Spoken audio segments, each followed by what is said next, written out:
Arratsalde on danori, eskerrik asko eta ondo etorriak izan zaitezte guztiok. Euskal Eredua, un país mejor lelopean, Euskal Herria Bilduk antolatutako gaurko ekitaldi honetara. Bienvenidas, bienvenidos a este acto que hoy celebramos aquí en el Palacio Euskalduna, en el que Euskal Herria Bildu quiere mostrar, quiere presentar a la sociedad vasca su hoja de ruta política para los próximos años. Holaxe da, garai nahaziak bizi ditugu, COVID-19ak eragindako krisi sanitario, ekonomiko eta soziala ez dugu oraindik pasatu eta Ukrainiako gerra etorri zaigu gainera, horrek dituen ondorio larriekin. Así es, como bien dice Bichor, vivimos tiempos difíciles, tiempos complicados, llenos de incertidumbre en el que los acontecimientos se suceden, afectan y modifican de manera rápida el rumbo a seguir. Es por ello que es imprescindible que estemos preparadas, que estemos preparados. Es necesario que tengamos las ideas claras para saber de dónde venimos, dónde estamos y, sobre todo, y lo más importante, para saber hacia dónde queremos ir. Konponbide berriak behar ditu gure herri txikiak, eta argi geratu da orain arteko errezetek ez dutela balio bizi dugun egoera nahazi eta aldakorrari erantzuteko. Hacen falta, por lo tanto, nuevas soluciones para los tiempos revueltos que estamos viviendo. Eta horretaz hitz egiteko, hemen daukagu gure lehenengo gonbidatua Pello Txandiano, EH Bilduko programa zuzendaria.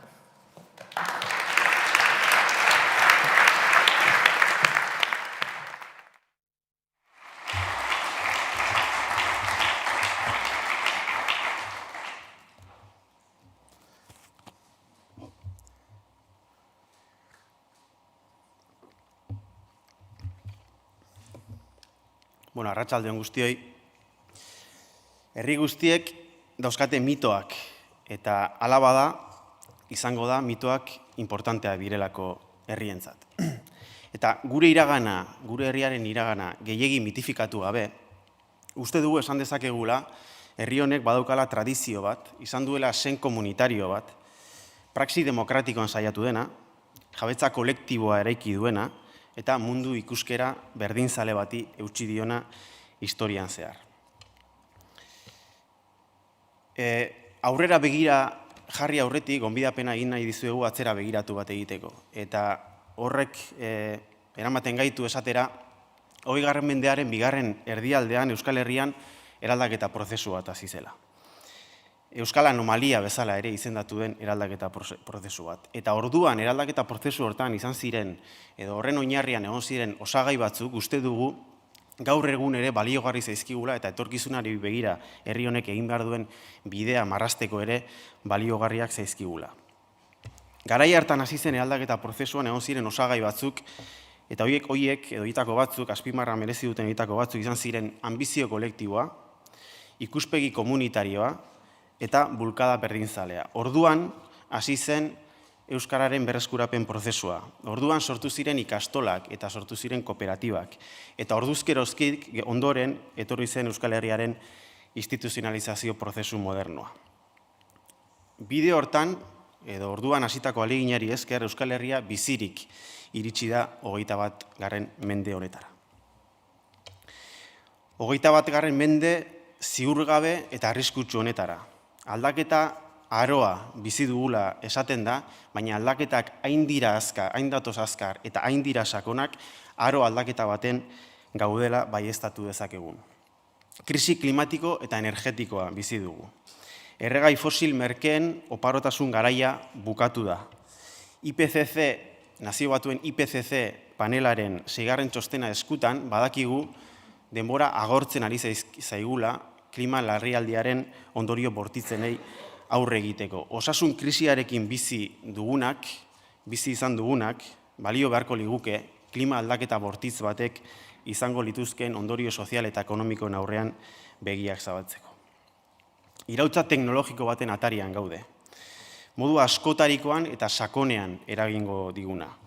Adimen artifiziala, 5G sarearen edapena, blockchain, big data eta antzerako teknologien ondorioz, aldaketa kultural eta sozial handiak biziko ditugu datozen urteetan. Antropologia berri bat sortzeko potentziala daukan iraultza teknologiko baten aurrean gaude. Erronka etiko, sozial eta kultural handiak dakartzana. Krisi demografiko bat ere bizi dugu, edo krisi soziodemografiko bat bizi dugu. Gehiago izango gara munduan. 2030 urterako kalkulatzen da 1.000 milioi biztanle gehiago izango garela munduan. Bilakaera demografiko hori oso desorekatua izango da eta gurea bezalako gizarte mendebaldarretan jaiotza tasak behera egingo du. Eta horrek ondorioak izango ditu eta ez nolanahikoak. Gehiago izango gara eta pobreziatik, gerratik eta klima aldaketatik ihesi datozen jende uholdea geroz eta handiagoa izango da. Eta horrek erronka demokratiko handi bat jartzen digu mahai gainean. Nola kudeatu aniztasun sozial, kultural hori guztia kohesio soziala indartze bidean. Biztanleriaren zahartzeak azpimarra merezi du, besteak beste zaintzaren krisia dakarrelako. 2030 urtean berriro, kalkulatzen da, 75 urtetik gorako personak 25,5 izango direla. Horrek zaintza lanen areagotze bat ekarriko du. Eta dakigunez zaintzaren krisia gure ongizate egiturak ez daudelako prest halako egoera demografiko bati aurre egiteko. Eta horrek, zerbitzu publikoek edo instituzio publikoek egoera honi erantzuteko gaitasuna adierazten ez dutenez, zaintza lan horiek emakumeen bizkar gainean erortzen ari dira eta zaintza lan horiek geroz eta prekarioagoak bihurtzen ari dira. Vivimos una época en la que se puede constatar el fin de una era de la globalización, una época de gran incertidumbre. Llevamos 3 años o 2 años y medio tratando de gestionar este momento con una lógica provisional, como si se tratara de un momento supuestamente provisional. Pero tenemos que asumir que ya no estamos en una época, en un contexto económico provisional, sino que este periodo que supuestamente o a priori parecía excepcional se ha convertido en estable. Vivimos una época afectada así por turbulencias económicas y este contexto seguramente ya quede entre nosotros. Ordena globalik gabeko kontestu batean gaude. Ez dago instituziorik globalik erronka hauei modu eraginkorrean aurre egiteko gaitua dagoenik edo hori ematen du gerraren kontestuaren ondorioz. Alderantziz, nazionalismo reakzionarioak indarra hartzen ari dira eta eredu autoritarioak ere indarra hartzen ari dira. La guerra compromete la autonomía de Europa. La transición hacia una economía neutra en carbono, aquellos relatos que prometían una transición hacia una economía neutra en carbono se ven comprometidas por las exigencias de responder a las consecuencias de la guerra. Retrasar la transformación de la matriz productiva es una sentencia de muerte. Eta nola dago Euskal Herria kontestu hontan? Nola aurkitzen da gure herria halako testuinguru historiko hain berezian?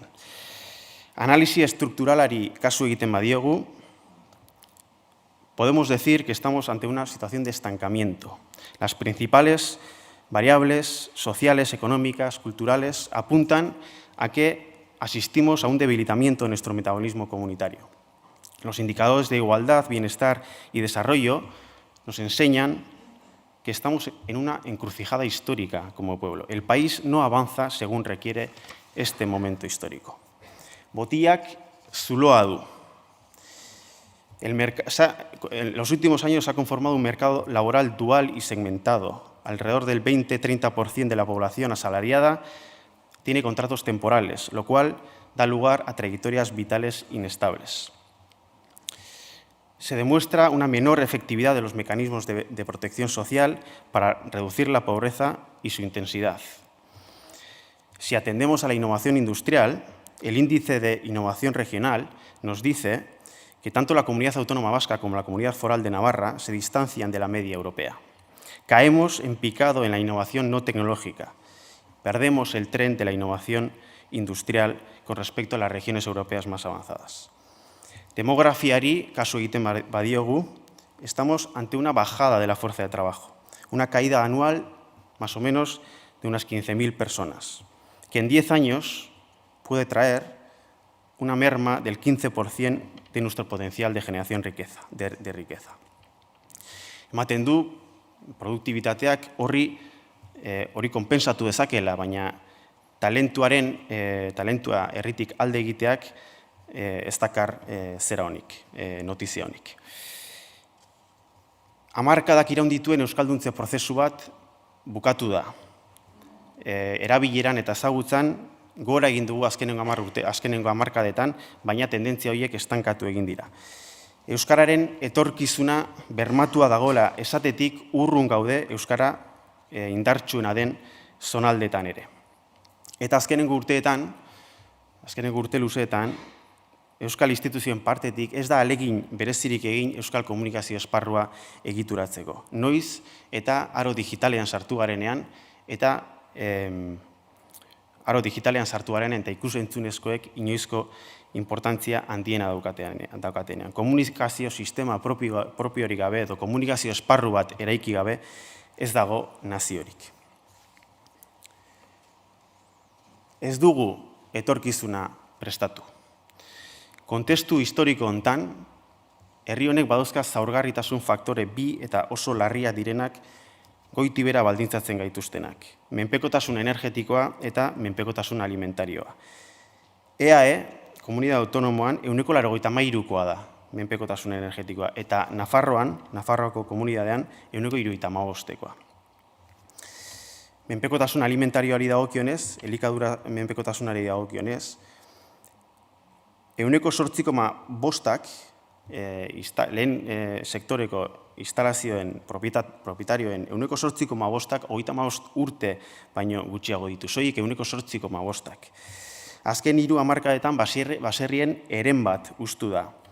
Gure platerera iristen dien elikagaiek 3.000 kilometro egite dituzte bataz beste, gure elikadura burujabetza ez da 1%ra iristen. Bistan da, ez dugula etorkizuna prestatzen jakin.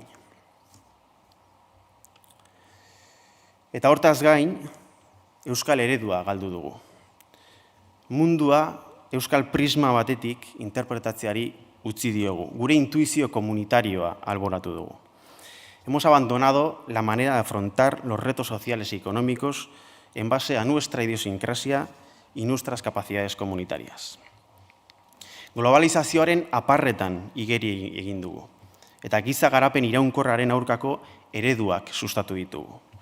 Sektore gasistikoaren aldeko apustua egin zen, energia berriztagarrien garapena baldintzatuz. Eta orain, konturatzen gara, kontestu historiko hontan, horrek ze zama dakarkigun. Industria politika aktibo baten falta egonda, eta horrek ekarri du azkenengo urteetan, atzerriko kapitala gure ehun industrialaren zati baten jabe egin dela.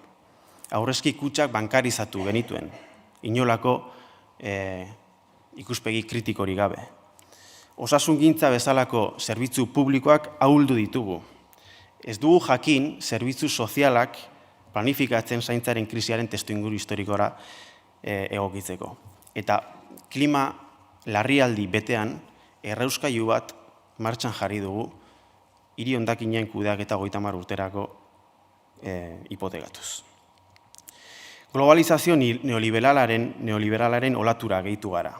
Eta olatua lehertu denean, aurkitu gara egitura sozialik gabe, garai honi behar bezala aurre egiteko. Hemos dejado de lado el modelo vasco de afrontar este momento histórico o el modelo vasco de afrontar los problemas sociales que tan exitoso ha resultado en otros momentos de la historia.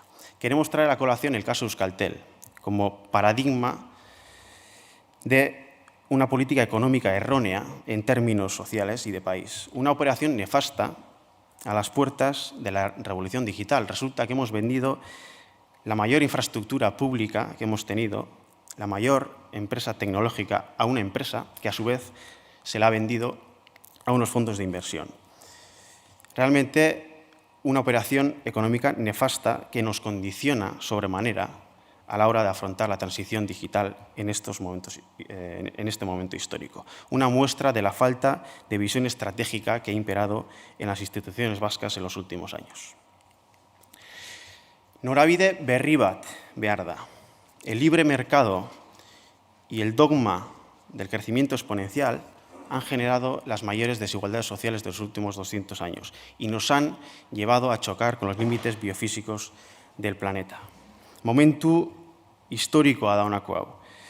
Un momento histórico sin precedentes, en el que el cambio climático amenaza con destruir las condiciones materiales de la vida en muchos lugares del planeta y la crisis energética derivada del fin de la era de los combustibles fósiles baratos nos abocan a un escenario bélico con un potencial destructor sin precedentes. Garapen paradigma berri bat behar da, beraz. Kate Redworth, ekonomialari ingelesak, planteatzen du paradigma berri bat hortarako. Apunta Kate Redworth que necesitamos una mentalidad radicalmente nueva, un cambio de rumbo. Esta perspectiva está bien recogida en el último documento, en la última versión del documento Euskadi Next del Gobierno vasco. En su introducción se puede leer que hay que abandonar la fijación por el Producto Interior Bruto, principal causante de la confusión entre crecimiento y progreso.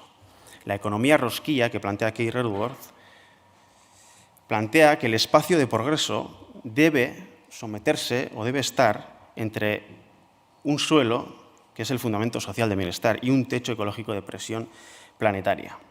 Pues bien, la teoría está clara, ahora hace falta llevarla a la práctica, lo cual exige un giro copernicano en las políticas públicas y en la política de inversión.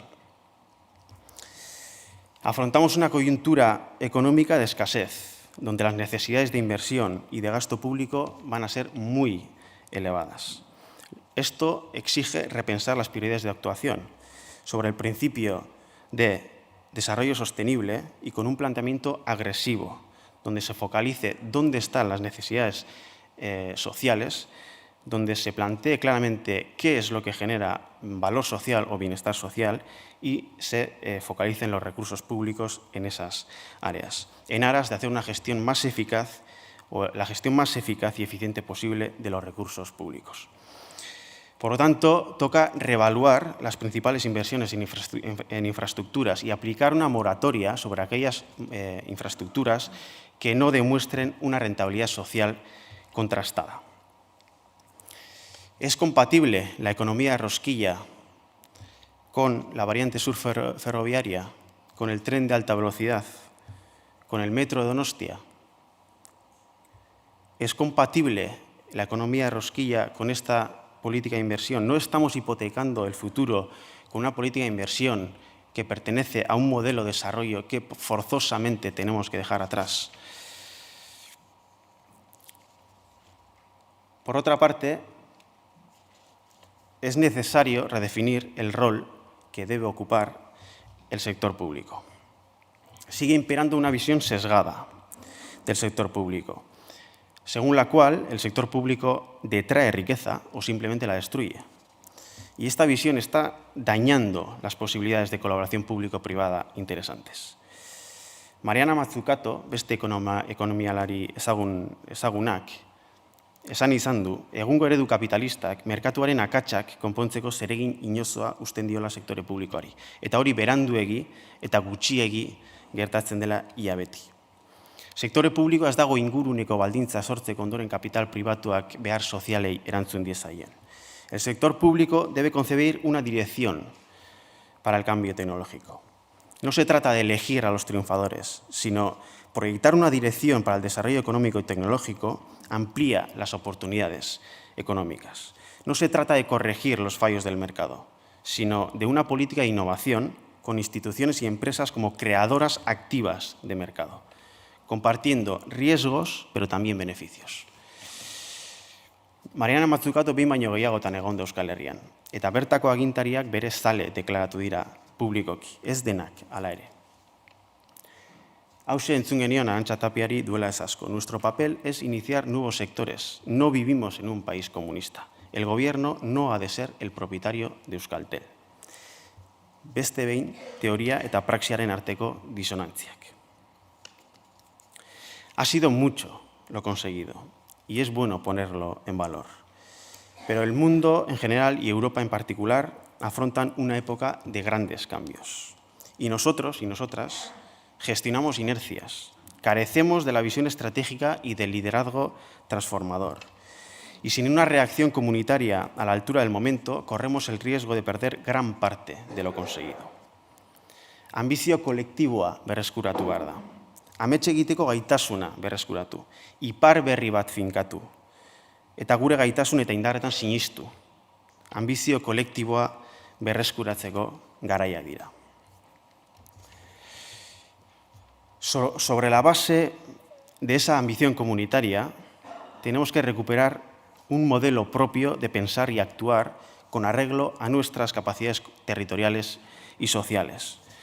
Tenemos que residenciar la transformación social y económica en la escala vasca, sin límite alguno, para protegernos de dinámicas descontroladas y fortalecer vínculos comunitarios de cuidado mutuo, lo cual requiere de un sentido comunitario profundo, un sentido de pertenencia a una comunidad abierta y solidaria. En un contexto en el que, igual que el ansia, o de la misma manera que se manifiesta el ansia por la seguridad material, también se manifiesta el ansia por pertenecer a una comunidad. Vivimos una época de desarraigo y crisis identitaria, por lo tanto, nos vale el concepto o la definición que Joseba Sarrenandía hace de la nación como espacio de comunicación. El feminismo, el ecologismo, la justicia social y la identidad comunitaria, una identidad comunitaria bien arraigada en nuestro territorio y sociedad, son o deben ser los vectores fuerza que deben de guiar el modelo vasco de afrontar este momento histórico, siempre sobre el principio rector, todos los derechos para todas las personas. No son muchas las certezas que podemos dar en un mundo global, en crisis y sumido en el caos. Hay que ser honestos. Tratar de dar soluciones simples a problemas complejos no nos lleva a buen lugar. Pero lo que sí podemos hacer es tratar de dar una respuesta igualitaria y democrática desde nuestro buen hacer como país. Tenemos la posibilidad de hacerlo y es nuestra responsabilidad intentarlo. Datozen urteetan hartuko diren erabakiek ondorio determinanteak izango dituzte herri honen etorkizunean eta ondorengo belaunaldien etorkizunean. Herri hau luzera irudikatu behar dugu. 2040an ze Euskal Herri nahi dugun irudikatu behar dugu. Hortarako gai izan behar gara. Y definir una hoja de ruta, articular sinergias y liberar nuestras capacidades comunitarias. Porque los debates que afrontamos trascienden por mucho los de una legislatura y tienen carácter estratégico y generacional.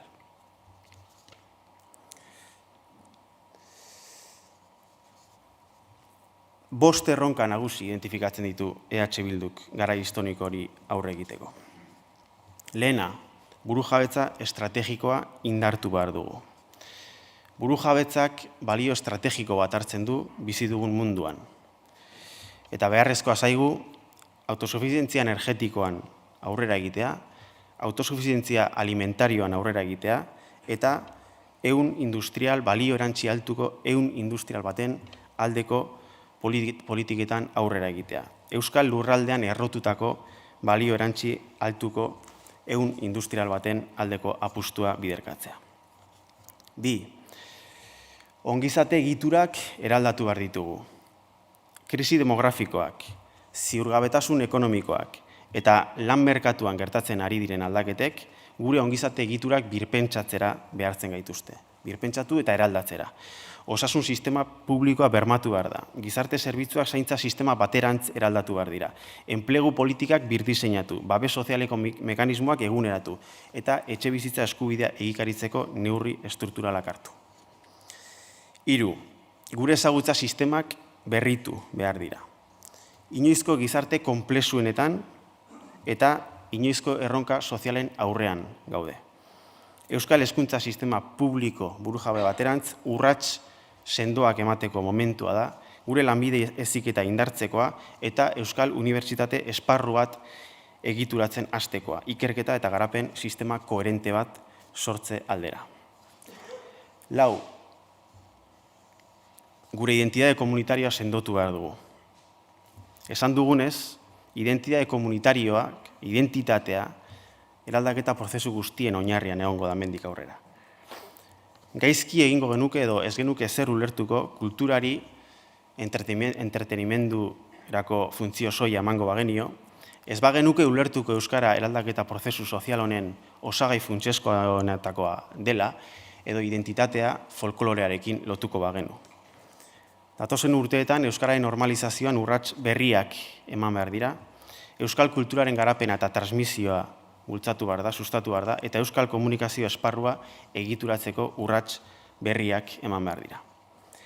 Eta 5, segurtasun eredu propio bat eraiki behar dugu. Jendarte joerak markatuko dituen faktore nagusitako bat izango da segurtasuna. Ongizatea eta egonkortasuna mehatxatzen duten faktoreak asko izango dira, eta mundua joera autoritarioa indartzen ari da munduan. Beraz, behartua gaude gure segurtasun eredu propioa pentsatzera, polizia, justizia eta kartzela eredua birpentsatzera. No se trata de dar recetas, sino de tejer una agenda nacional. Toca renovar el proyecto nacional vasco, un proyecto nacional radicalmente democrático y basado en el desarrollo humano sostenible, sobre los valores de igualdad, justicia social y cuidado del medio natural. Eta horretarako hain justu behar dugu burujabetza. Eztabaida ez baita Espainiar konstituzioan zer den posible, baizik eta zein autogobernu behar dugun, zein estatus politiko behar dugun, garai honi erantzun baikor bat emateko herri gisa. EH Bildu, datozen urteetan, gobernu alternatiba bat osatzetik harago, nazio elkarrizketa bat sustatzen saiatuko da. Gure herriarentzat zerumuga partekatu bat elkarrekin irudikatzeko. Adostasunak beharrezkoak dira. Akordioak ez dira helburua, tresna dira akordioak. Baina, eztabaida politikoari mugari jartzen ezaionean, herri zena erdigunean jartzen denean, eta interes alderdikoi epe motzekoak baztertzen direnean, akordio politikoak posible egiten dira, eta akordio politiko horiek prozesu sozial zabalagoen palanka bihurtzen dira. Berriki, Euskal Erkidego Autonomoan hezkuntzari dagokionez erdietsi den akordioa bide erakusle zaigu. Se puede hacer mejor, se debe hacer mejor y lo podemos hacer mejor. Y a pesar de todo, nos comprometemos a que las generaciones que hoy dan sus primeros pasos conozcan una sociedad, un país y un mundo mejor que el que nos está tocando vivir a nosotros. Nos reafirmamos en nuestro compromiso con un país mejor. Eskerrik asko.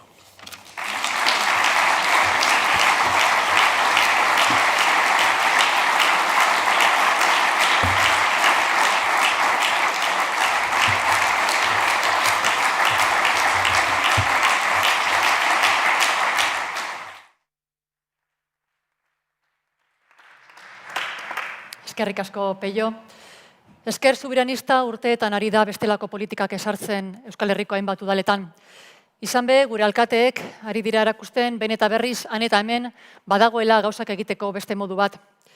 Así lo hemos dicho, así lo hemos reivindicado y así lo hemos demostrado en muchísimas ocasiones. Nuestras alcaldesas, nuestros alcaldes llevan años trabajando y demostrando que hay otra forma de hacer política, hay otro modelo vasco de hacer las cosas, mediante el acuerdo entre diferentes, poniendo a las personas en el centro de las políticas y, cómo no, cuidando de aquello que es de todas y de todos.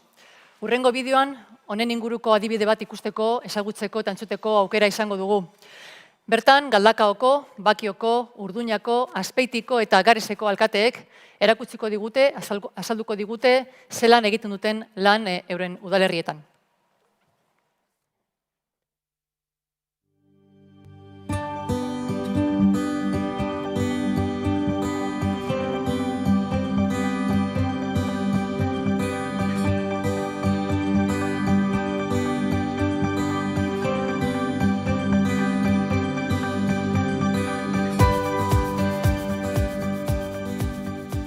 Azpeitiko udal gobernuk hasieratik argitzen deu, herritarran zerbitzura lan egiteko godela, herritarran arazuk, gure arazuk ere badila, eta herri bestela dagokigula erronkei aurre itie, beti ere, herritarrak erdigunin izan da eta elkarlanien. Eta agintaldia hasi eta hilabete batzutara, munduko osasun zailek argi esan zuen, martxun 11 pandemi bat deklarauzun, eta mundu hankaz gora jarri zuen. Eta hasieratik argi eduki genuen inon zaieon gabe, inori itxoin gabe ekitea zegokigula. Arazuek diagnostikatzen hasi ginen hasiera-hasieratik, eragilekin elkarlanien eta batez ere voluntario sare bat osatu genuen.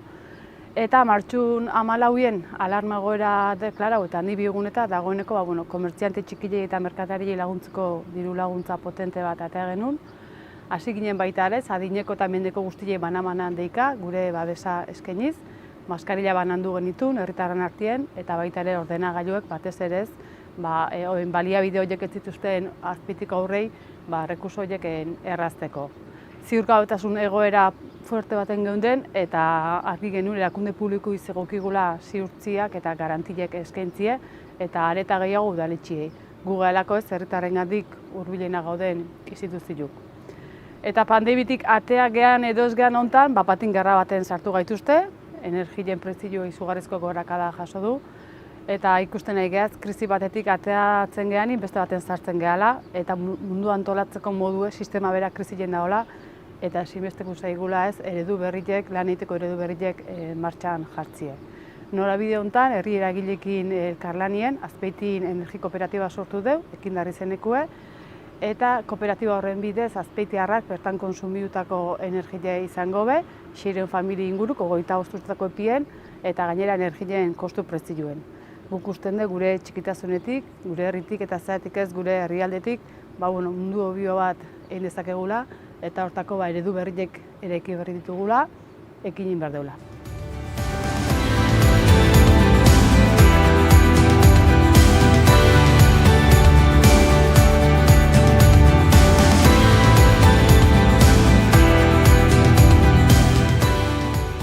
Hemen Garezen 2015-etik aurrera, udaletxean sartu ginenetik aurrera, bi gai landu ditugu batez ere, parte hartzea alde batetik eta tokiko garapena beste alde batetik.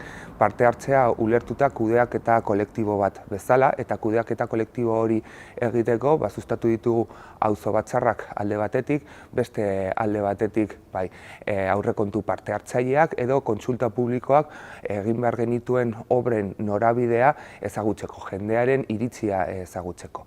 Tokiko garapenan sustatu ditugu batez ere gure produktu propioak, piperra adibidez Garezen oso berezia da, eta beste aldetik eta batez ere landu dugu energiaren gaia.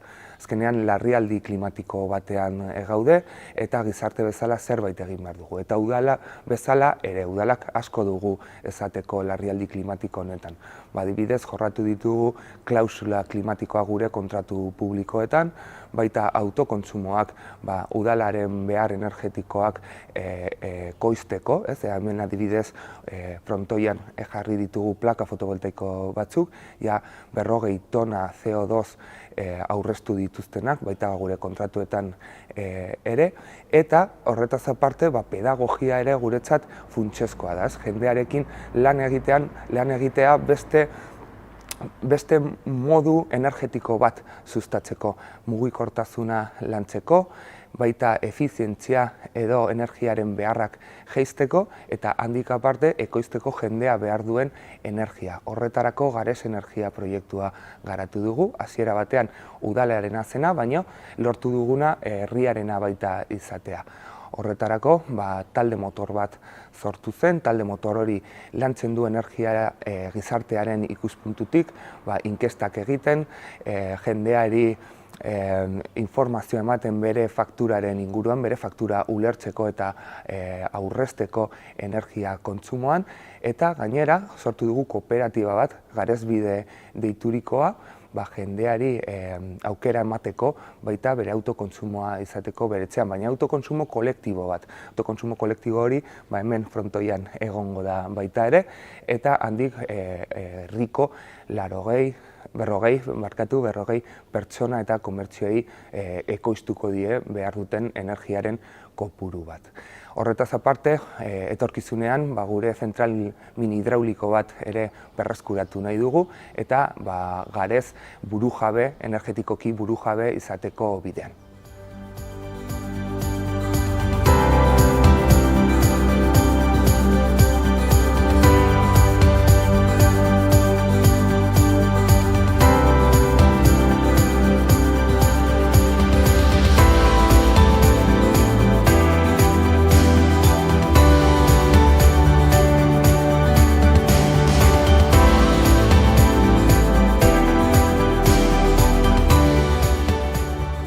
Alkatetza hau hartu genuenean, herri desegituratu bat aurkitu genuen, lurralde hipotekatu bat, udal politiketatik urrun sentitzen ziren herritarrak topatu genituen, eta etorkizunaz hitz egiteko, edo hitz egitea, zailtzen zigun egoera ekonomiko bat. Ehuneko 184 zorra topatu genuen. Egoera honek, hausnarketa bat egitera eraman gintuen, aurrean genituen erronka desberdinak ganora zoratzeko, udal politika egiteko beste eredu bat eraikitzen hasi ginen, eta oraindik ere horretan dihardugu. Guk uste dugu, proiektuetatik haratago, edo partaidetza dinamiketatik haratago, edo legegintzaldi planetatik haratago, herritarrak bere tempus propioak dituela, bere ritmoak eta bere dinamika propioak. Beraz, ulertu genuen, eta horrela ulertzen dugu, orain ere, gure betebeharra zela eta dela horiek guztiak aintzat hartu eta udal egituretan integratzea. Herritarra, udal zerbitzuen kontsumitzaile eta bezero izatetik, komunitatearen parte aktibo izatea bideratu dugu eta bideratu genuen eta bideratzen dugu orain ere, ez? Erabakiak hartzeko espazioak zabaldu ditugu eta desberdinen arteko elkarrizketak sustatzea da gure helburu nagusietariko bat. Beti ere, bi ardatz nagusi kontutan izan da. Alde batetik, lurraldearen beraren beharrizanak zeintzuk diren ulertzea, eta beste alde batetik, komunitatearen beharrizanak zeintzuk diren ulertzea. Udal politika ulertzeko modu honek, batzutan korapilatsua ematen badu ere, emaitza onak ematen ditu, batez ere garaipenak konpartituak direlako, eta begirada desberdinak integratzea lortzen duelako. Eredu honen emaitza, esan dezakegu dela, bakio berri bat loratzen dagoela, zorgabekoa eta baita ere aurrean ditugun erronkei era kolektiboan aurre egiten diena.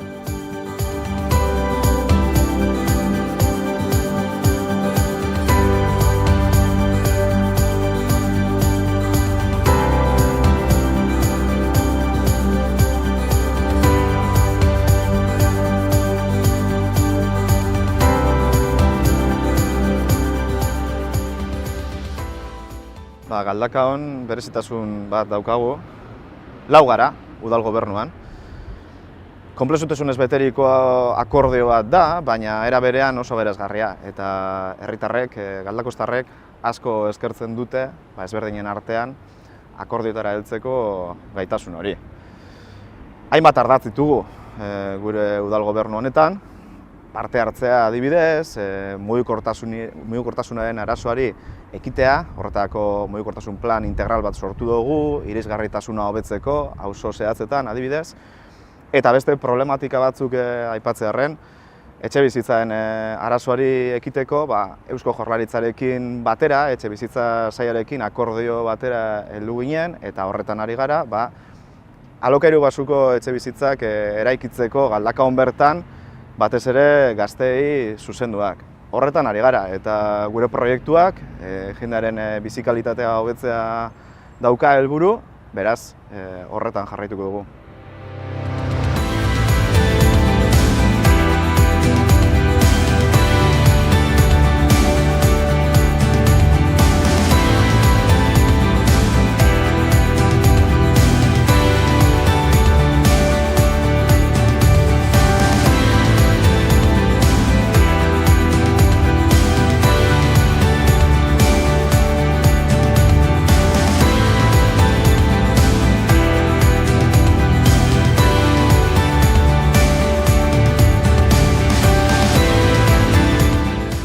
Urduñan elikadura buru jabetza lanarekin hasi ginen orain dela urte asko.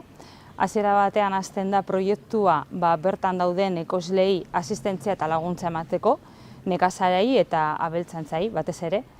Eta gero ondoren pizkanaka beste proiektu batzuk jartzen dira horren inguruan, ezta?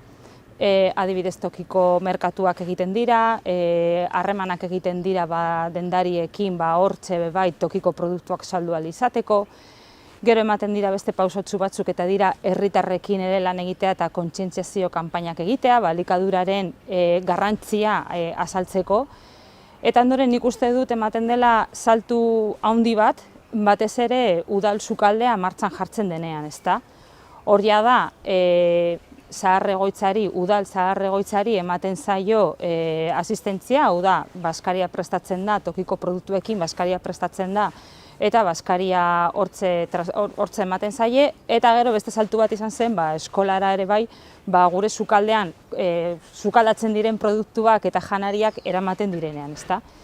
Nik uste dut garrantzitsua dela beste politika batzuk martxan jartzea, nahi zuzen ere horrelako proiektuak atera izateko eta martxan jarri izateko. Nire ustez garrantzitsua da instituziotik egiten den lana, batez ere horretan eta enpresa txikia edo proiektu txiki hauek martxan jartzeko eta handiak egiteko, eta hain zuzen ere agroindustria horietan dauden enpresa handi horiek gero eta txikiagoak egiteko, ezta?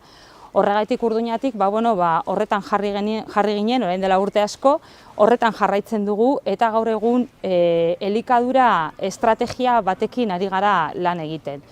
Eta beraz, esan dakoa, garrantzitsua da instituziotik horrelako lanak eta horrelako proiektuak bultzatzea.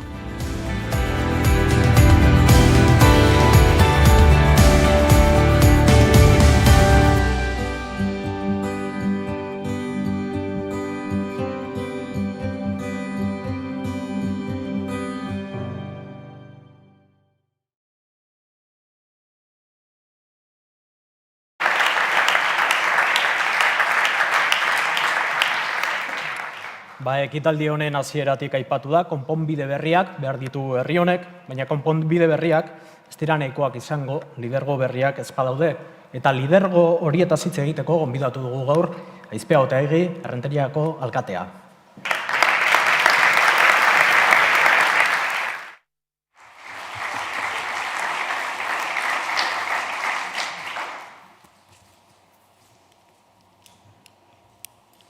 Arratsalde on guztioi.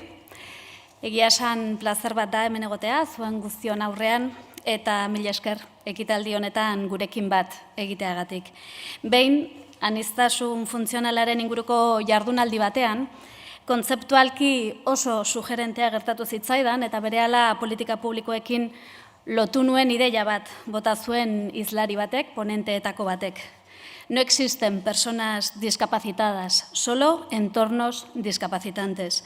Alegia, gure ezaugarriak eta gaitasunak edozein direla ere, inguruan ditugun baldintzek, erabat baldintzatzen dutela gure jarduna eta gure garapena, gure identitatea bera ere izendatzeraino. Eta entornos discapacitantes entzunda, behar bada muga fisikoez eta baldintza fisikoez hariko gara pentsatzen, eta horiek ere hor daude, noski. Baina zer diozue, adibidez, emozionalki diskapazitanteak diren ingurunez? Ezagutzen ditugu, ezta? Edo herritartasunari lotuta, partaidetzari edo alduntzeari dagokionez, diskapazitanteak diren ingurunez, horiek ere ezagutzen ditugu. Y cuando decimos que independientemente de nuestras características y capacidades de partida, el entorno, las circunstancias que nos rodean condicionan totalmente nuestra trayectoria vital y nuestro desarrollo, lo mismo podemos hablar de individuos que de colectivos o de comunidades. En este sentido, creo que es importante que quienes estamos en las instituciones, al igual que quienes estáis en organizaciones, interioricemos que tenemos el poder y la facultad de promover entornos capacitantes y que, igual que en el ámbito de la diversidad funcional nos proponemos garantizar la accesibilidad universal, es indispensable que en el ámbito de la ciudadanía nos propongamos generar entornos vivibles que garanticen formas de vida dignas, universales para todas las personas.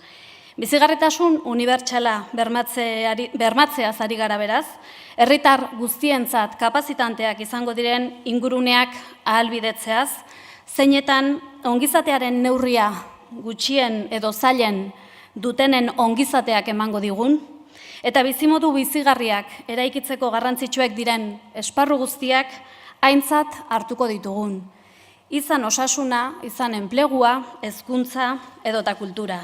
Eta ingurune kapazitanteak eraikitze aldera, Errenterian metafora baliagarri bat zaigu, gure lan egiteko ikuspegia biltzen duena. Metafora hori intxaurrarena da. Intxaurrak badu mamia, jaten duguna, eta mami hori bi geruzek babesten dute, oskolak eta azalak. Metafora horri jarraiki, intxaurraren eta politika publikoen antzekotasuna eginez eta erdian dagoen mamia dela aintzat hartuta, erdian dagoena politika publikoei dagokienez, oinarrizko eskubideak eta zaurgarrien diren pertsonen eta kolektiboen zaintza litzateke.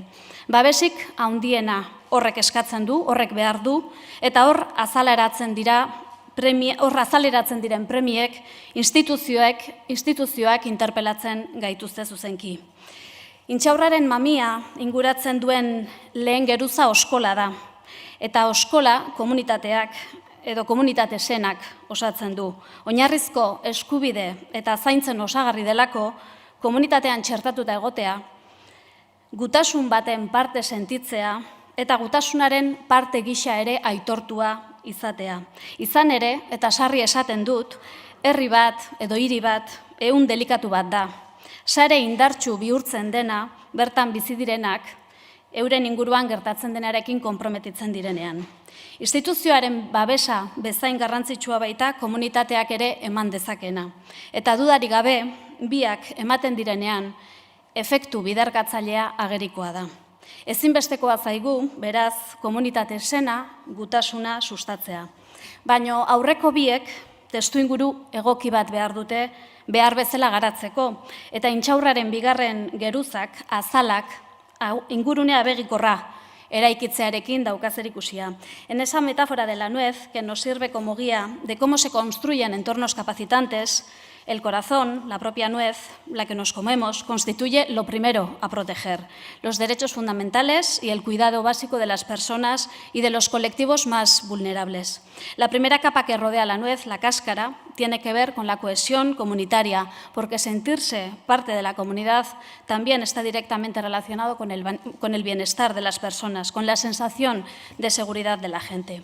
Y la segunda capa, la piel de la nuez, se encarga precisamente de generar un entorno que para que promueva y facilite el desarrollo de las dos primeras tiene que ser favorable, tiene que ser amigable, porque no todos los entornos son iguales.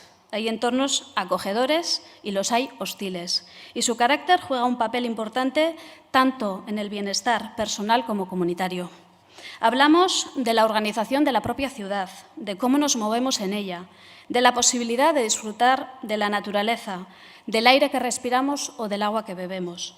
Las infraestructuras sociales, los palacios del pueblo, de los que se habla ahora, esos espacios físicos compartidos, son un buen ejemplo de lo que queremos decir cuando hablamos de entornos que facilitan la interacción, que generan cohesión y mejoran el acceso a condiciones de vida básica para la gente. Intxaurraren metaforak balio digu beraz, ingurune kapazitanteak sustatzeaz ari garenean, zertaz ari garen ulertzeko. Agenda ikuspegitik zer lehenetsiko dugun ikustarazteko. Baina azaltzeko baita, horrek berarekin dakarren udalgintza edo instituziogintza. Ordezkari publiko garen neurrian, instituzioak ematen digun boterea eta baliabideak herritarrekin eta eragileekin partekatzetik hasten dena.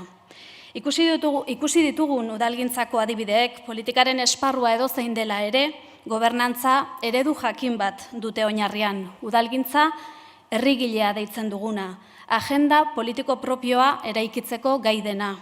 Eta egiteko moduari dagokionez, esaten dugun horretan baino, egiten dugun horretan eta egiteko horren nolakotasunean oinarritzen dena. Eta azken honi dagokionez, lau zutabe aipatuko ditut gure denean txertatuta daudenak. Herritarrekin eta eragileekin harremanak indartzea eta elkarlanean jarduteko espazioak etengabe zabaltzea. Herritarren ekimenari, ekarpenei, proposamenei, bide emateko baldintzak sortzea, baldintzak ahalbidetzea. Kohesioa lantzea, gutasuna, komunitate bakarra garenaren ideia eta laugarrenik, desberdinekin lan egitea, batzen gaituzten elementuen gainean adostasunak bilatuz. Esta forma de trabajar tiene una intencionalidad, que es ética y política, la de construir una comunidad empoderada, formada por ciudadanos y ciudadanas que se definen como sujetos políticos, económicos, comunitarios. También tiene la finalidad de generar colectivos diversos reconocidos en su papel, en su aportación y en su capacidad de incidir en nuestro futuro común. Corresponsabilidad sobre lo común y conciencia de lo que ello supone. y una capacidad de incidir en la sociedad que va más allá de la capacidad institucional. Un poder compartido que cuando confluye es multiplicador en cuanto a alcance y en cuanto a incidencia. Dena esate aldera, aitortuko dizuet, hau guztia ez dala erraza. Exigentea da. Eta guk ere ez dugu beti asmatzen, baina gure aleginaren norabidea garbia da eta horretan ari gara. Are, bizi dugun testuingurua ikusita. Ziurgabetasuna beti egonda presente humanitatearen historian, baina ados egongo gara, eta Peiok ere aipatu du, inoizko ziurgabetasunik handiena bizi dugula diodanean. Eta horregatik hain justu, inoiz baino garrantzitsuagoa da ingurune kapazitanteak sustatzea. Erantzunkizunetik, bizigarritasun unibertsala erdigunean jarriz. Zer gertatzea nahi genukeen elkarrekin pentsatuz eta elkarrekin ekinez. Izan ere, itxaropena ez da itxarotea. Itxaropena ereiki egin behar da. Eta horregatik diogu, itxaropenak aktiboa izan behar duela. Necesitamos una esperanza activa, construida desde la corresponsabilidad. Una esperanza que, siendo activa, sea en sí generadora de poder. Poder colectivo, que es el único que puede hacer que las cosas salgan bien.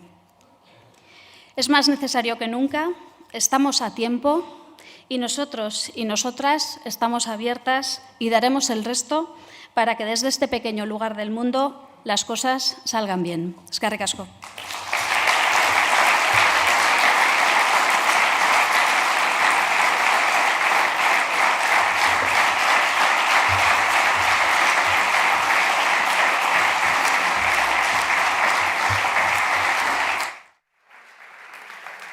Eskerrik asko, Aizpea. Euskal Herria Bilduk landuak ditu konponbide berriak, lidergo berriak, eta jokatzeko modu berritua ere bai. Baina, zelan gauzatuko da guzti hau, hori da oso galdera garrantzitsua. Galdera honi erantzuteko eta guztionetaz hitz egiteko eta hau guzti hau azaltzeko, Euskal Herria Bilduko koordinatzaile nagusia dan Arnaldo Otegi.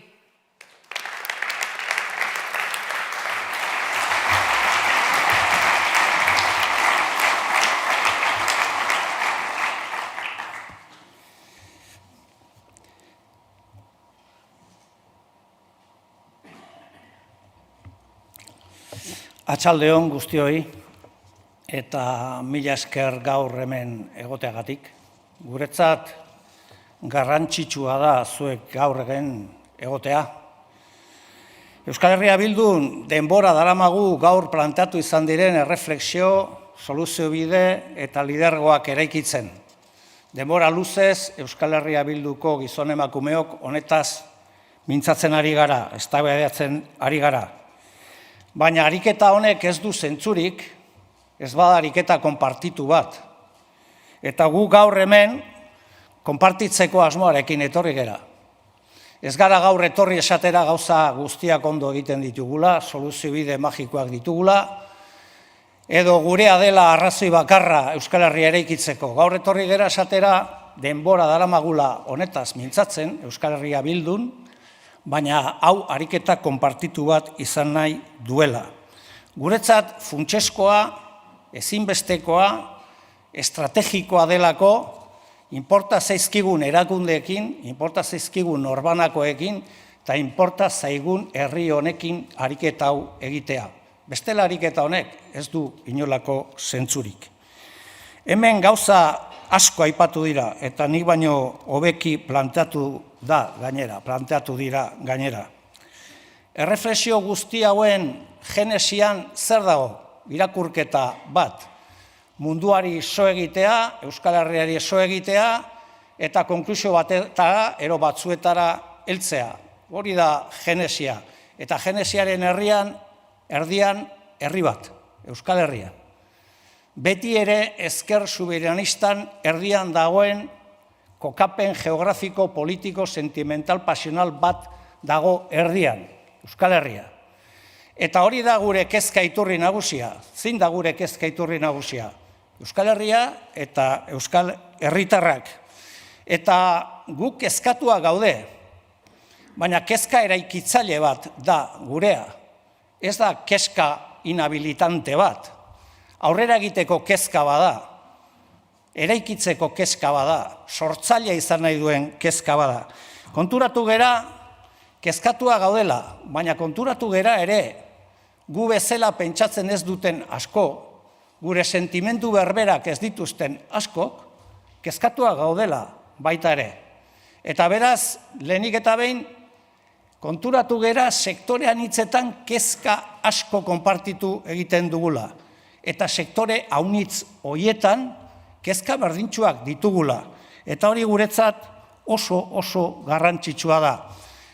Nos hemos dado cuenta en este ejercicio que hemos hecho de mirarle a la realidad a los ojos, mirándole desde nuestro punto de vista, desde nuestra forma de pensar, desde nuestra forma de ver las cosas, que existe en el país muchos sectores que comparten con nosotras y con nosotros las mismas preocupaciones. Y nos hemos dado cuenta, además, que hay sectores en el país que no piensan como nosotros y que no tienen exactamente los mismos sentimientos que nosotros con respecto al país, pero que tienen exactamente las mismas preocupaciones. Y esto nos parece importante de resaltar, porque nos da confianza, porque en definitiva no hace más que consolidar una idea del país y una idea de las preocupaciones que en estos momentos tiene el país. Y nos consolida y nos da confianza en la medida en que compromete una idea que desde nuestro punto de vista es fundamental. Hay dudas compartidas y preocupaciones compartidas en sectores plurales en el país. ¿En torno a qué? En torno al presente y al futuro de nuestro país. Zentzu horretan hemen aipatu eginda. Gaur termino estrukturaletan hitz egitea tokatzen zaigu, baina egia da egunerokotasunak eta inmediatismoak ere merezi duela nolabaiteko erreflexio bat egitea. Ez geunden prestatuak egoera honetarako. Hemen askok eta askok komunikabideak, mediak, sistemak, etengabean helarazi digun mezua izan du da pandemiatik ateratzen ari gara, eta pandemiatik ateratzerakoan resurgimiento ekonomiko berri bat etorriko da, berriz ere gauzak normaltasunera bueltatuko dira, eta beraz gauzak hazteko moduan edukiko ditugu. Ese era el mensaje que se nos trasladaba permanentemente desde las esferas del sistema. Estamos saliendo de la pandemia y ahora lo que toca es el crecimiento económico, ahora lo que toca es recuperar los niveles de bienestar anteriores y ahora lo que toca es volver a la normalidad anterior. Baina gerra batek gauzak berriz ere okertu egin ditu. Eta zentzu horretan ez geunden prestatuak horretarako. Jendeak beste gauza batean zegoen, denok geuden beste espektatiba batzurekin, baina realitateak berriro ere topo egin du gure espektatibekin. Eta zentzu horretan esan behar dugu, jendearekin konpartitzen dugula dituen kezka guzti horiek. Kezka horiek ez dira etorri hemen esan den bezala termino koiunturaletan. La nueva normalidad, entre comillas, es una normalidad en un mundo más inestable y más peligroso. En un mundo que ha venido a quedarse. En términos económicos, en términos de hegemonía, en términos culturales, en términos sociales y en términos de orden internacional. Esto no es pues una fase pasajera que se va a pasar. Este mundo ha venido para quedarse. Y esto es lo importante de resaltar en lo que es una primera aproximación al día de hoy. No estábamos preparados para esto. Pensábamos que el escenario iba a ser otro, pero el escenario es el que es. Y esto lo que nos trae es, otra vez, una prueba de estrés a este pequeño país, al conjunto de la humanidad, pero exactamente también a este pequeño país. Eta zeintzu dira, guretzat, hemen aipatu dira, baina arrapaladan besterik ez bada ere, komentatuko ditut. Ezker subiranistak munduari so egiten dionean, aspaldidanik gogoratzen du, eta helarazten dio herri honi, eta entzun nahi duen guztiari, zein dan bere irakurketa.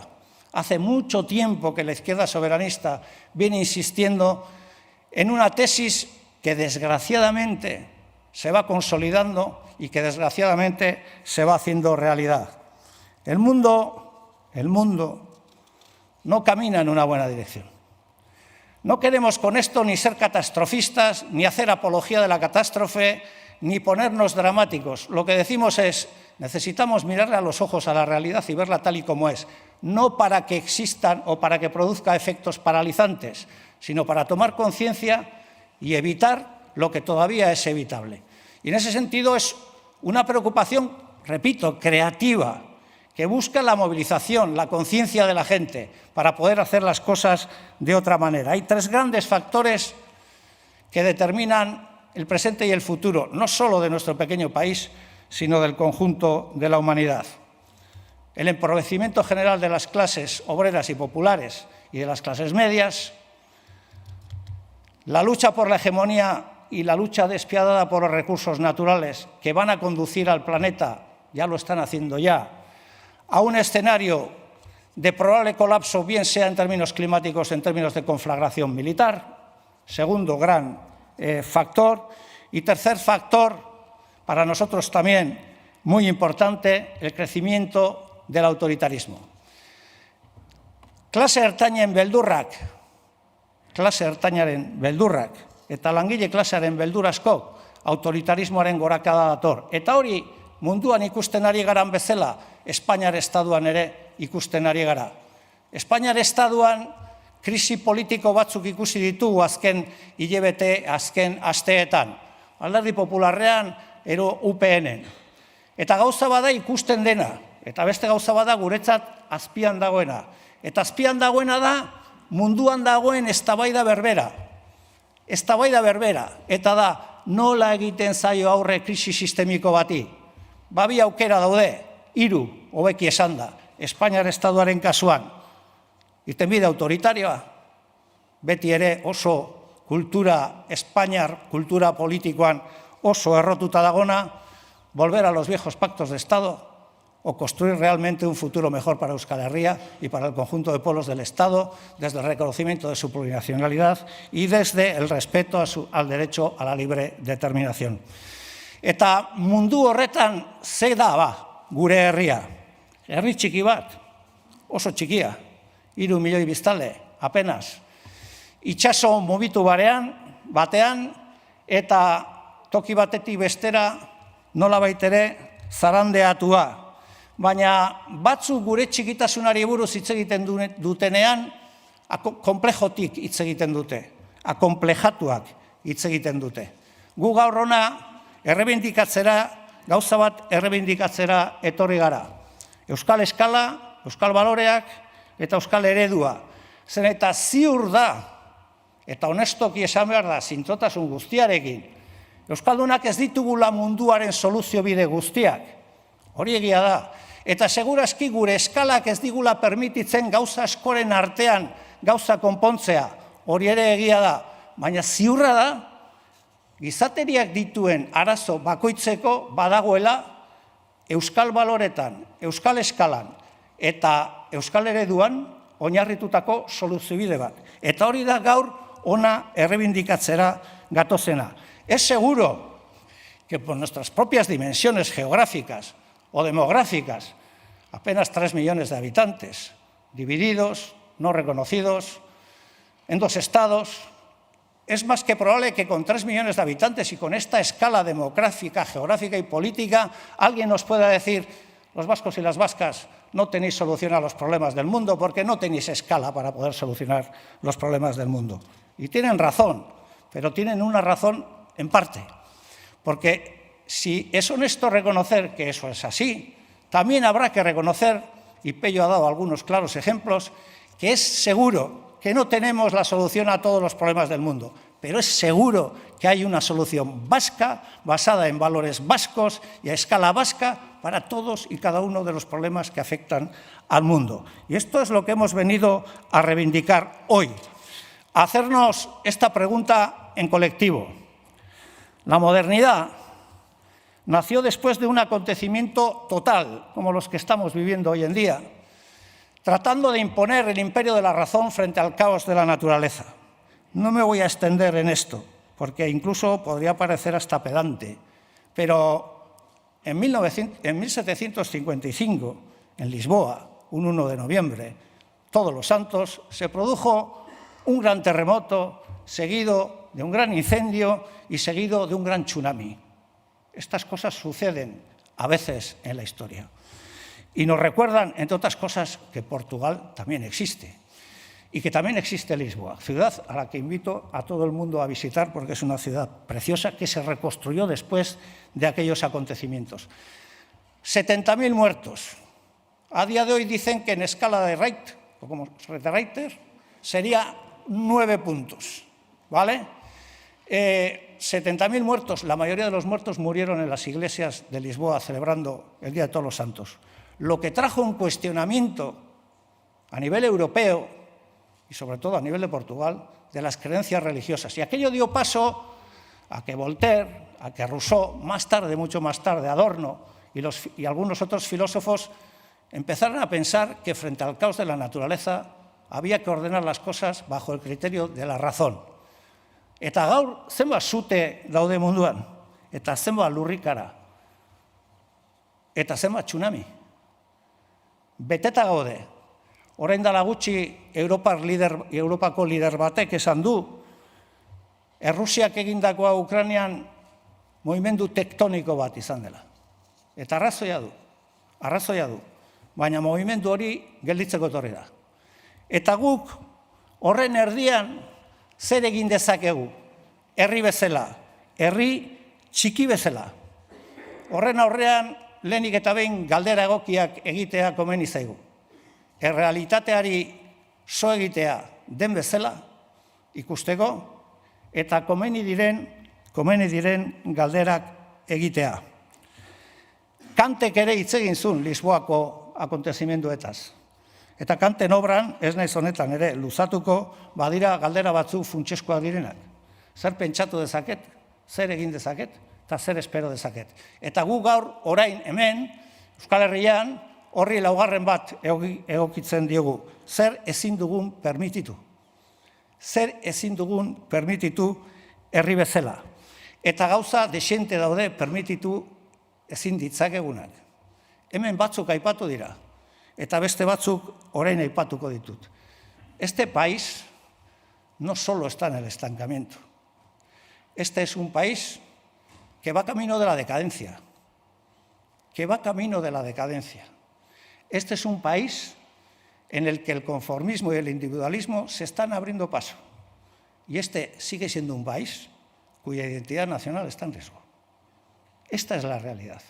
Y por lo tanto, lo que queremos hoy decir aquí es que este es un país que no se puede permitir que sus empresas se vendan al mejor postor, que este es un país que no puede permitir que los jóvenes tengan que estar entre la precariedad y el exilio económico. Este es un país que no se puede permitir que las mujeres hoy todavía no ocupen el lugar que les corresponde. Este es un país que no puede descuidar ni por un minuto el fortalecimiento de su identidad comunitaria y de su identidad nacional. Este es un país que tiene que dejar de mirar a París y a Madrid para buscar en sus energías propias, en su propio país, las soluciones, los liderazgos y las nuevas mayorías. No nos podemos permitir ni el autoconformismo, ni el pensar que las inercias nos van a conducir en esta situación caótica y peligrosa, que la mera inercia nos va a llevar a otros escenarios. Hay que trabajarlos, hay que construirlos y hay que hacerlo entre todos y entre todas. Hay cosas que no nos podemos permitir. Eta gaur hona etorri gera, hori ere esatera, eskaintza bat egitera, herri honi. Hau eskaintza kolektibo batetarako deia eta deiadarra da, besterik ez. Gaur ez gera hona etorri esatera mundu guztia EH Bildu sartu behar denik, ero botatu behar duenik. Hori ere helduko da, honen batean. Baina ez gera hona etorri hori esatera eta egitera. Gaur etorri gera hona esatera herri proiektu bat martxan jarri behar dela. Borondate kolektibo bat artikulatu egin behar dela. Herri hau, sorbaldetan hartu behar dugula berriz ere, eta herri hau aurrera egin behar dula. Por esto esta es una oferta al país, a todas sus generaciones, a las diferentes generaciones, a los que nacieron aquí y a los que vinieron de fuera a trabajar y a vivir aquí, a los que vendrán todavía a vivir aquí. Esta es una oferta de país que busca el encuentro con todos aquellos que aspiramos a construir un país mejor, más igualitario, más soberano y más solidario. Esta es la oferta que hacemos hoy aquí. Euskal Herria Bildun herri hau maite dugu. Euskal Herria maite dugu. Gu badaukagu gure era propioa Euskal Herria maitatzeko. Ez dugu esaten mundu guztiak gu bezala maitatu behar dunik herri hau. Ez da hori gure eskaintza. Guk era batera maitatzen dugu. Eta etorkizun konkretu baten aldeko apustua egiten dugu. Guk ez dugu esaten mundu guztiak gu bezala maitatu behar duela herri hau. Hori ez da baldintza prozeso kolektibo honetan parte hartzeko. Prozeso kolektibo honetan parte hartzeko ez da hori baldintza. Ez dugu hori jartzen. Berdin da norbait abertzalea, independentista, konfederalista, edo federalista baldin bada. Berdin da sozialista, komunista edo sozialdemokrata baldin bada. Gaur hemen eta ona gatoz esatera, proiektu honetan denek dutela leku bat, beti ere onartzen baldin bada, baldintza gisa, Euskal Herria 7 lurraldez osaturiko herri badela. Euskal Herria nazio badela. Eta Euskal Herriaren etorkizuna, Euskaldunak erabakitzen dugula. Hori da gaur ona etorri garena aldarrikatzera baitare. Eta horretarako Euskal Herria Bilduk zubiak prestatuko ditu eta eraikiko ditu. Batzu lubakiak eraikitzen dituzte. Guk zubiak eraiki nahi ditugu. Porque no nos podemos permitir el lujo con la que va a caer y con la que está cayendo, ni de caer en la desesperanza, ni en la resignación, ni en plantearnos caminos estériles que no conducen a nada. Hoy aquí venimos también a volver a insistir en que construimos puentes con todos los sectores que quieren hacer un país mejor, más justo, más igualitario, más solidario. Y hoy venimos aquí también a recuperar el buen nombre de una palabra, radicalidad. Pellok aipatu izan du, eta nik horretaz ere mintzatu nahi dut. Egoerak erradikaltasuna exigitzen du. Eta gu erradikaltasunari bere izen ona eman nahi diogu, berreskuratu nahi dugu. Erradikaltasuna azkenean eta finean ez delako beste gauzarik ze sustraietara jutea. Y no nos podemos permitir el lujo de buscar medidas paliativas a situaciones extremas. Hace falta terapias, y terapias eficaces para todos y cada uno de los problemas que hemos planteado hoy aquí. Baina gurea ez da erradikaltasun fiktizioa, ez da Twitterreko erradikaltasunea. Gurea erradikaltasun zuhurra da. Kontuan hartzen duena egoera zein den. Kontuan hartzen duena indar harremana zein den. Kontuan hartzen duena ditugun erronkak ze tamainakoak diren eta arriskuak ze motatakoak diren.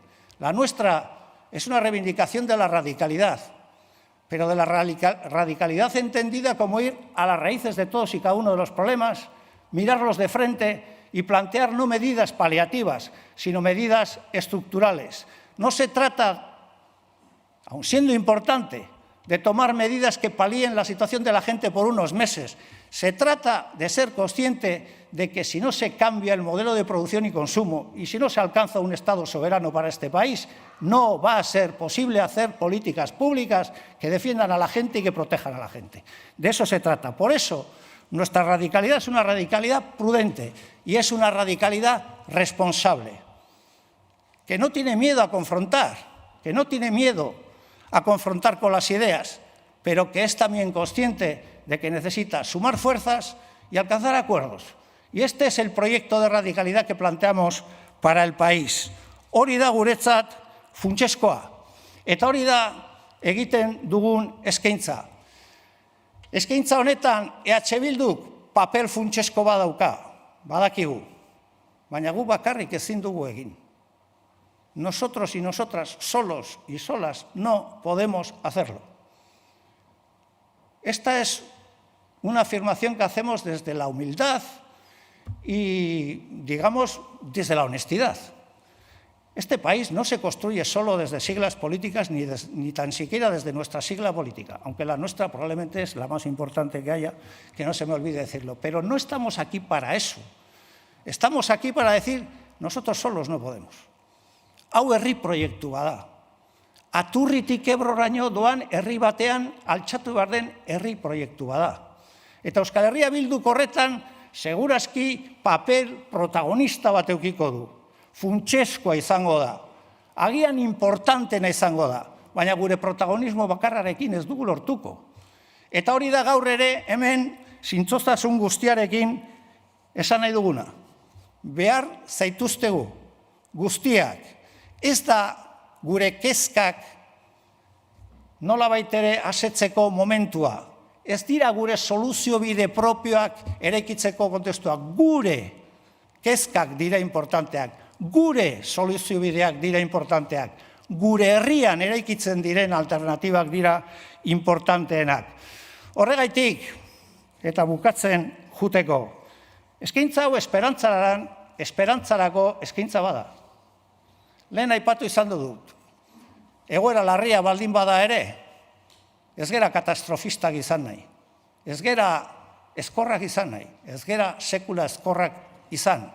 Gu baikortasunez begiratzen diogu etorkizunari, zailtasun guztiekin, jakinda zein den gure txikitasuna, jakindan gure herria ze paper daukan eta nola dagoen, baina gu konbentzituta gaude, hemen lehen Peiok aipatu duen bezala, herri honetan, energia intelektual, empresarial, kultural, jakinduriarenak eta barrekoak badaudela, herri hau beste erabatetara eraikitzeko.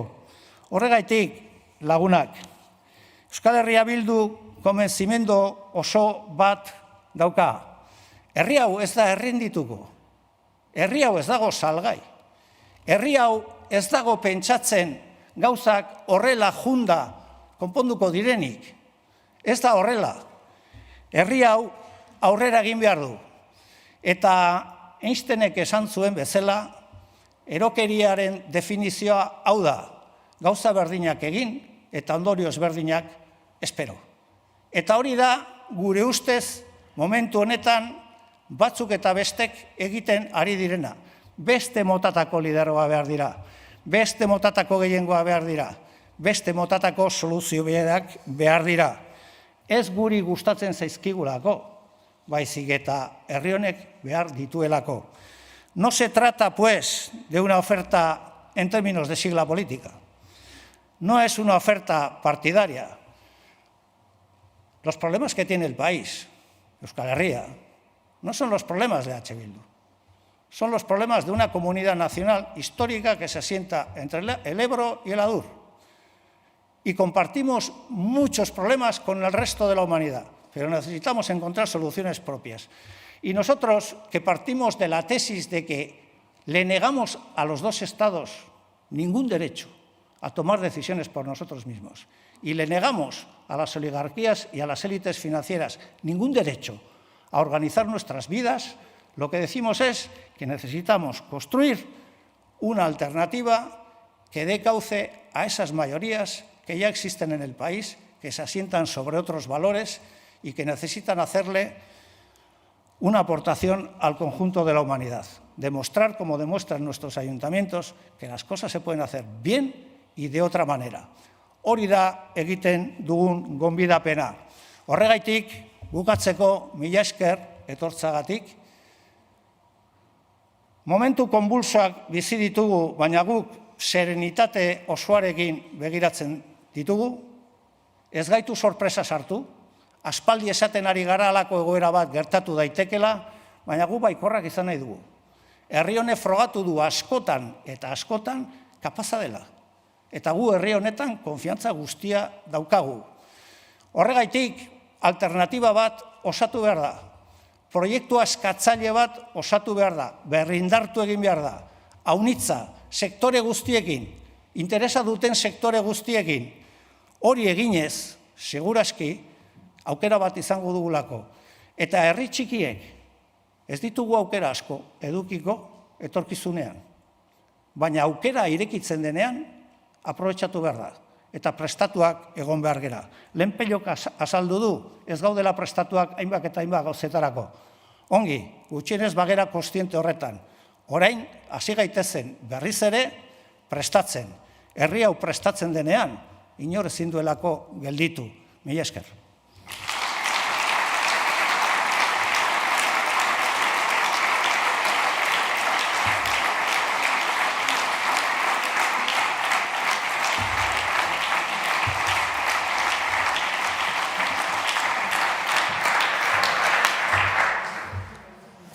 Eskerrik asko, Arnaldo. Hemen aipatu dan moduan, hainbat erronkak ditugu aurretik eta hainbat gai aurre egiteko. Baina, badugu baita be, bide horri politikoa, baditugu konponbideak eta hori gauzatzeko pertsonak. Hau da, baditugu osagai guztiak herri hau hobeago bat eraikitzeko. Así es, hoy se ha hablado aquí de nuevas soluciones, nuevos liderazgos, un proyecto y hoja de ruta para este país. En definitiva, un modelo vasco para construir un país mejor. Hori da, herri hobe bat guztiontzat, hori da Euskal Herria Bilduren xedea, hori da gure helburua, eta Arnaldok esan duen moduan, behar zaituztegu hau lortzeko, beraz, ekin eta lanera. Honen bestez, gaurko ekitaliaren amaierara heldu gara, eskerrik asko beste behin etortzeagatik, eta hurrengora arte, eskerrik asko.